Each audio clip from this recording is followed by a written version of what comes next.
¿Alguna vez has oído hablar de un filósofo tan radical que fue expulsado de su propia comunidad y sus libros fueron prohibidos durante siglos? Hoy vamos a desvelar la historia no contada de Baruch Spinoza, el pensador holandés que desafió al mundo entero con sus ideas. Prepárense para un viaje fascinante a la mente de un verdadero revolucionario en el siglo XVII, en el corazón de Ámsterdam, una ciudad conocida por su relativa tolerancia. Vivía un joven judío de ascendencia portuguesa llamado Baruch de Spinoza. Desde pequeño destacó por su inteligencia prodigiosa. Se esperaba que se convirtiera en un rabino respetado, un líder de su comunidad. Pasaba sus días estudiando la Torá, el Talmud y los escritos de grandes pensadores judíos como Maimónides. Pero mientras más leía, más preguntas surgían en su mente. Spinoza no se conformaba con las respuestas tradicionales. Empezó a cuestionar las interpretaciones literales de las escrituras sagradas. ¿Eran los milagros realmente interrupciones divinas de las leyes naturales? ¿Era Dios un ser antropomórfico, un rey sentado en un trono celestial que dictaba mandamientos y castigaba a los pecadores? Para el joven Baruch, estas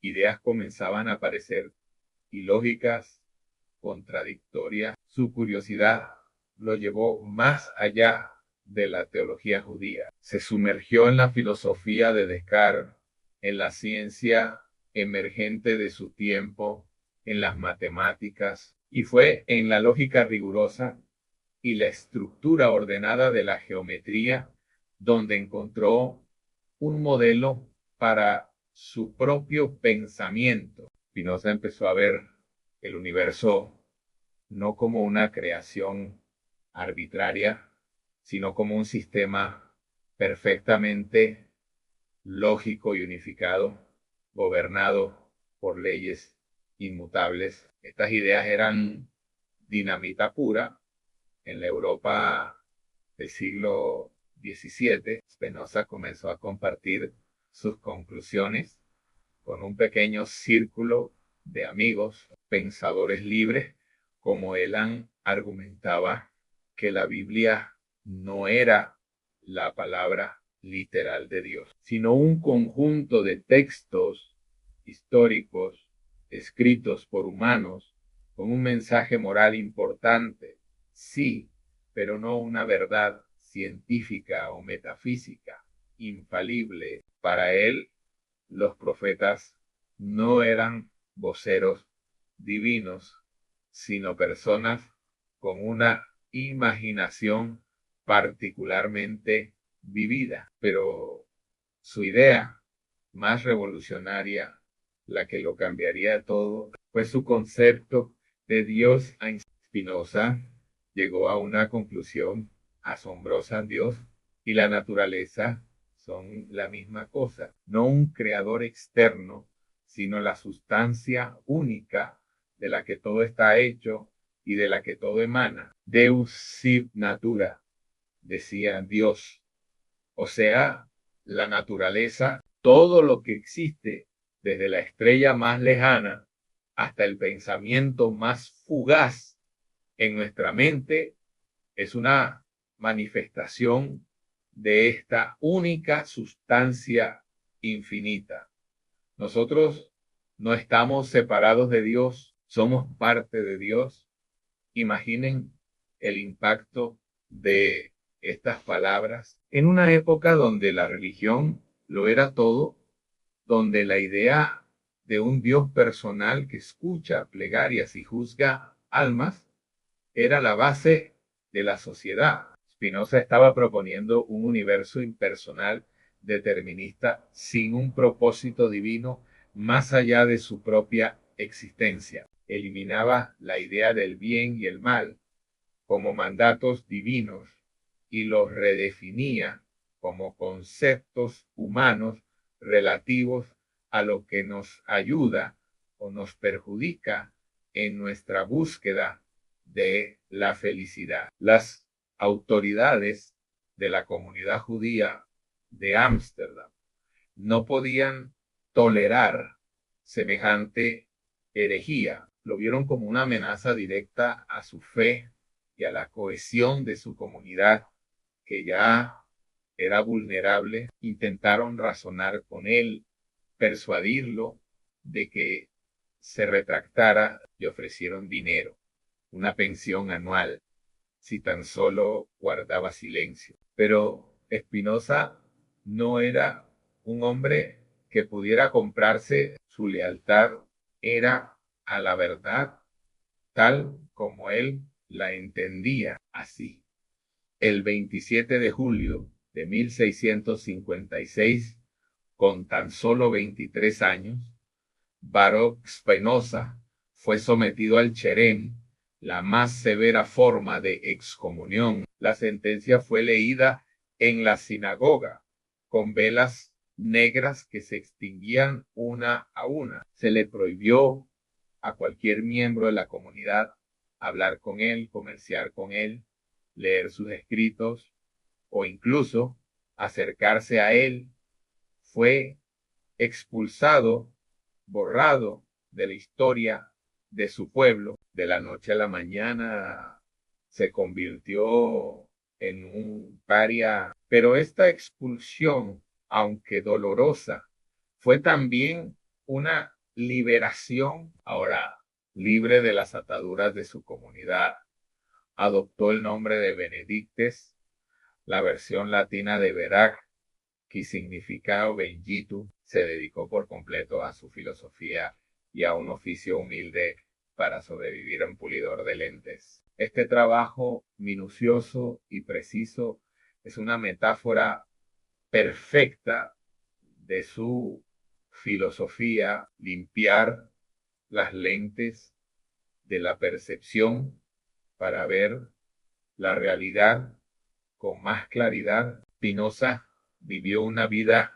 modesta y retirada, pero no aislada. Su reputación como pensador radical atrajo a un círculo de admiradores y corresponsales de toda Europa. Filósofos, científicos y políticos querían conocer sus ideas. Rechazó una prestigiosa cátedra en la Universidad de Heidelberg porque sabía que no le permitirían la libertad de pensamiento que tanto valoraba. Prefería su independencia a la fama y la fortuna. Durante estos años escribió sus obras maestras, incluyendo su obra cumbre, La Ética demostrada según el orden geométrico. Este libro es una de las construcciones filosóficas más impresionantes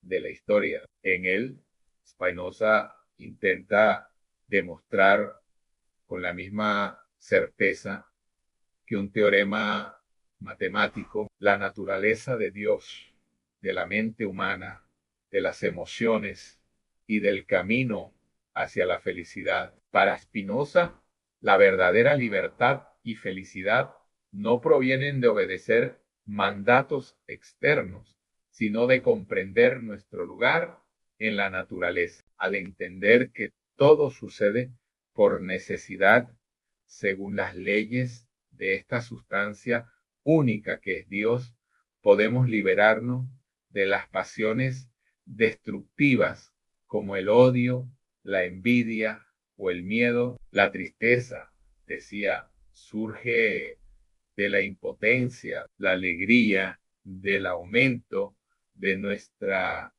capacidad de actuar y comprender. El objetivo final es alcanzar el amor intelectual a Dios. que no es otra cosa que la alegría que surge de comprender el orden necesario del universo. Spinoza murió joven, a los 44 años, probablemente debido a una enfermedad pulmonar agravada por el fino polvo de vidrio que inhalaba al pulir lentes. Murió como vivió, tan tranquilamente, fiel a sus principios, rodeado de amigos que lo admiraban. Tras su muerte, su obra fue inmediatamente condenada. La Iglesia Católica la incluyó en su índice de libros prohibidos y en muchos lugares poseer sus escritos era un delito. Fue calumniado,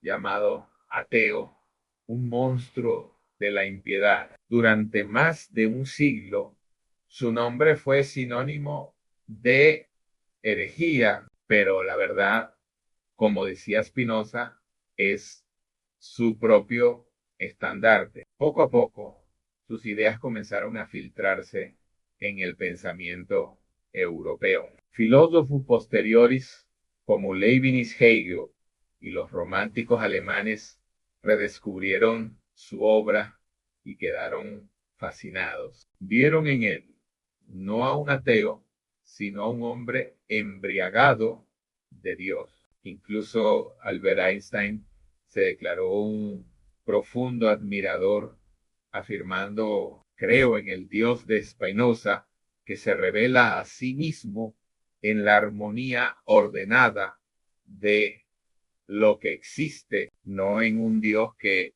se preocupa por el destino y las acciones de los seres humanos. Hoy Spinoza es considerado uno de los pilares de la filosofía moderna y un precursor de la Ilustración. Sus ideas sobre la democracia, la libertad de expresión, la separación de iglesia y Estado y la crítica bíblica fueron increíblemente adelantadas a su tiempo. Su visión de un universo unificado resuena en la ciencia moderna y su psicología de las emociones sigue siendo relevante para entendernos a nosotros mismos. La historia de Baruch Spinoza es la historia de un coraje intelectual sin igual. Es el relato de un hombre que eligió la búsqueda solitaria de la verdad